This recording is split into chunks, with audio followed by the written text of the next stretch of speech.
Hi, it's me again with CorelDraw Tips and Tricks. Just earlier today, I made a video about this, or yesterday, about changing the color by tracing it and turning it into a vector. And then somebody mentioned on that video that you can actually do the bitmap, change the color. In this particular case, it doesn't work very good. We're going to take this and we're going to go to Effects and Adjust and replace colors. And then we're going to take the eyedropper tool and we're going to replace that color. And I'll change the color to a blue. And it made the ice cream blue. And then you say, okay. But it also made everything relative to that same color, that color. So it doesn't work in every case. That is pretty cool, but only if the bitmap is it's still not a vector. It's not 100% sharp. Now, in this picture of this boy, if you grab a color that's more dominant, so if we take this, you can see the black, and then this one I made his pants yellow, and it didn't work perfectly, but it did change the background. So if we go to Effects, Adjust, and Replace Colors, and if we sample that color and make a sample of green, then it changed the background to green, but it also changes his shirt, so it doesn't work all the time. Like if we do the pants now, and if we go to Effects, Adjust, and well, you got to have something selected. Go to Effects, Adjust, and Replace Colors. And if we take the eyedropper and we replace this color with blue, it even did a pretty good job. Let's turn them yellow.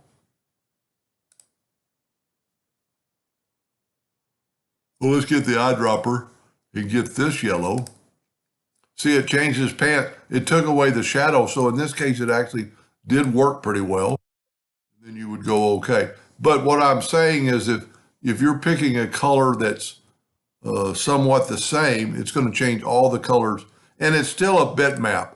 It's still not going to trace and be non-fuzzy. So let's just take this young man. So this is a bitmap. I'm going to do it the way I did it before. It's huge, so I'm going to reduce it in size. Still pretty big, but it's okay. And we're going to select it. And we're going to actually set our nudge factor to 5 so we can move it out of the way. So we're going to go to Trace Bitmap, Outline Trace Clip Art. And because it's pretty clean, it's going to trace it pretty well. It's already done it. It's already taken away the background. I'm going to nudge the young man out of the way. This is a vector now, but it's really rough. And it didn't remove all the blue. So we're going to try this. We're going to go to Object, Group, and Ungroup, and then try to grab that blue and hit delete. And you can see you'd have to do it all over because it's evidently not connected. Now, another way you could do that would be to select the bigger objects instead of trying to get all that. And of course, you'd have to do all of them, even the black for his outline, his eyes, his eyebrows, the other parts of his shirt. And I guess you could, go ahead. I'm going to go ahead and do all of them. See, I'm leaving that jagged blue line. And when I finish it, I'll show you the vector part of it. And you could actually do it by color and then group the color together. But it does look pretty good. And it is you'll see in just a second, it is a vector.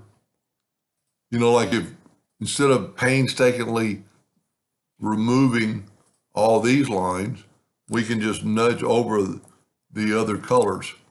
So let me just finish here. I don't really have to, but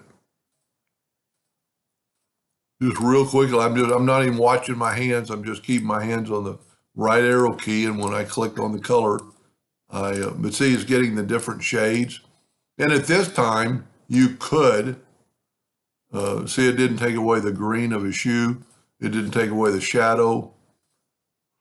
So we're going to go ahead and finish this real quick, and I'll show you what else you could do. And also on the shadow,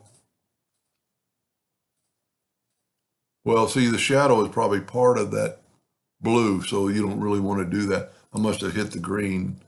So there you have a vector. But what is good about this, see, like that part of his shirt that's white, we could make it this blue. So give your, you could either use the color eyedropper tool or the smart fill tool and grab your eyedropper and get that color and then put it right there.